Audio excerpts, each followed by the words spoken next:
You know, over the last few days, I've done my very best to try and forget that this album exists, but I guess we gotta talk about it. Lil Uzi Vert, Eternal Atake 2 album review. Let's chat about it. Hey friends, what's going on? John here from What's Spinning, here tonight to chat about this latest album from Philly-based MC Lil Uzi Vert, ladies and gentlemen, who for years I actually enjoyed quite a bit. As a matter of fact, I thought they were one of the more interesting names in pop rap, whether it be their early mixtapes like Lil Uzi Vert vs. the World or Love Is Rage 2. I thought that Uzi was bringing something different to the table, and was it always 100% my cup of tea? No, it was not. But as far as the modern sad boy sort of pop rap sound goes, I thought Uzi was at least doing something a little something new and different. But man, have we ever had a rough couple of years ever since then. I mean, my lord. I mean, the first Eternal Atake project, I'm going to be real with y'all, I wasn't that hyped on it. I thought it was one of the more middle of the road and very much average rap tapes of the year. We also had last year's Pink Tape, which, wow, I mean, I still haven't wrapped my head around it a year later. I mean, the highs on that album were really high, and there's a lot of points on it where Uzi sounds like they're getting into an interesting new sound. That's pretty hype, but there are just as many sounds on that album that are so overblown and grating, and my lord, that System of a Down cover, blah. Now, here we are, about a year later with Eternal Atake 2, which was announced only a few short weeks ago. Let's chat about this thing. Sam starts off with We Good, which, I mean, honestly, I had high hopes for. The beat here, it's actually pretty hype-worthy. And then Lil Uzi pops in about 30 seconds in, and just I feel like my brain starts leaking out of my ear. I mean, God, everything from Uzi's performance to cornball lines like the shoot my load line. I mean, good job, bud. It's a rough start, my friends, and let me tell you, sadly, it's not getting better anytime soon.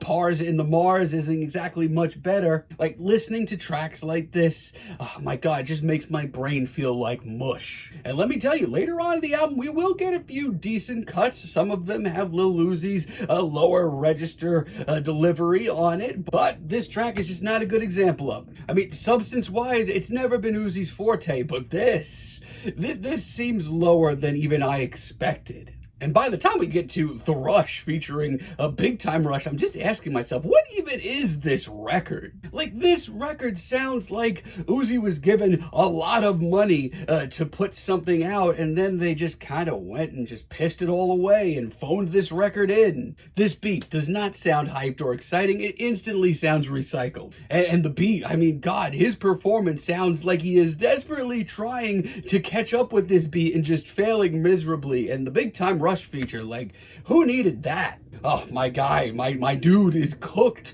on this record. Not an option isn't much better. And originally, I kind of did mess with the grittier, darker edge to this track. That's not that bad. The beat alone isn't terrible. But the more I listen to it, a lot of this track is flavorless, honestly. This sounds like Uzi, like, absolutely on the stiffest roller coaster ever. Like, he is on track in the least interesting way. This cut just sounds like a much less interesting version of something from the first Eternal Atake, but that wasn't the most exciting album to begin with, so here we are. I don't even have a lot to say at this point. I mean, when it gets to Mr. Chow, I mean, how did we even get here? The beat, once again, it's not bad. It's pretty hyped. It's got an essence of regality to it that I really do enjoy. And I don't have issues with the beat or the atmosphere at all, the production either, but Uzi pops in once again and they add nothing. They sound so cooked that they are adding nothing to this record. And we are halfway through this album by now, folks, and I know that my hopes were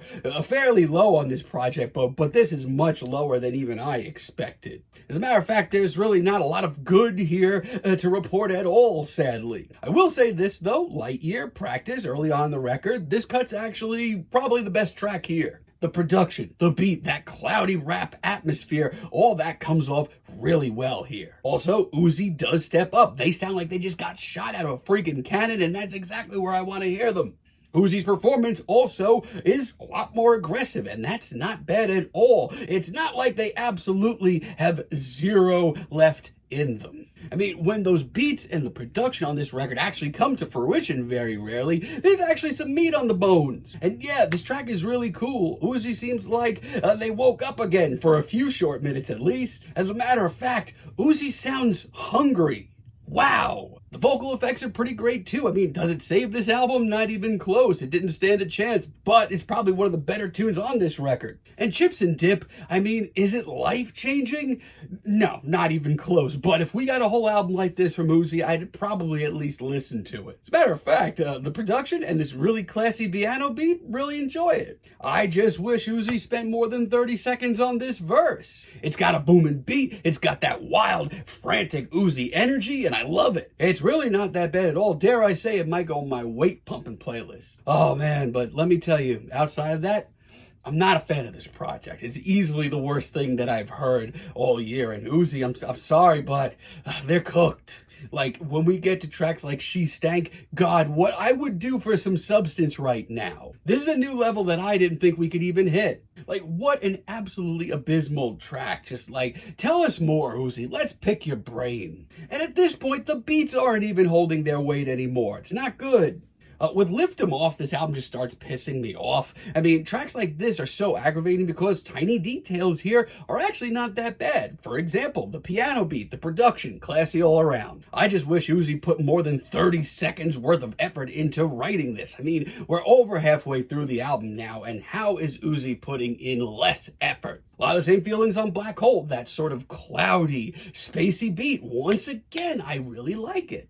But then once again, we have Uzi popping in quick for a verse, if you even want to call it that. And let me tell you, his singing, it hasn't gotten any better over the years. If anything, it got a lot worse. I mean, by this point, I feel like I'm just losing brain cells. Chill Bay, I've got nothing. This beat is way too light and fluffy, and Uzi does not bring an ounce of emotion here, even though this should be a pretty sweet and tender moment. Could have fooled me. I'm just ready for this album to be done with. Goddard is just, God, it is so full of itself. We got this asinine intro. It's like he knew that people were going to hate this. The beats just keep getting less and less interesting as well. I mean, I don't mind how sunny and bright it is. I just wish there was something more to back it up, because I'm not getting anything. And Uzi singing, it's getting worse.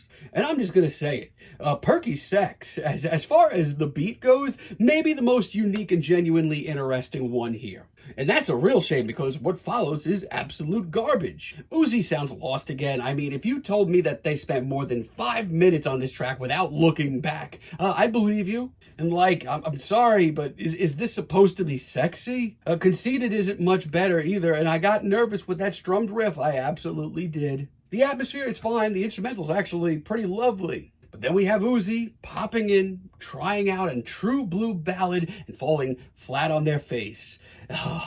And with Space High, yeah, we're phoning it all in at this point. Yeah. I don't even know what to say anymore. I mean, I'm glad I personally know that Uzi has to shit every time that he takes shrooms. I'm glad that I know that. But what even is this record? I mean, there were years where I thought Uzi was one of the more interesting faces in the poppier side of rap. But good Lord, what I would do to listen to freaking Love Is Rage 2 right now. At least I would enjoy some of it. This album feels like a troll job altogether. This sounds like Uzi got a lot of money to recreate an album and then just phone the whole damn thing in. From the beats that just keep getting less and less interesting to the absolutely zero amount of effort and just, I don't know, man.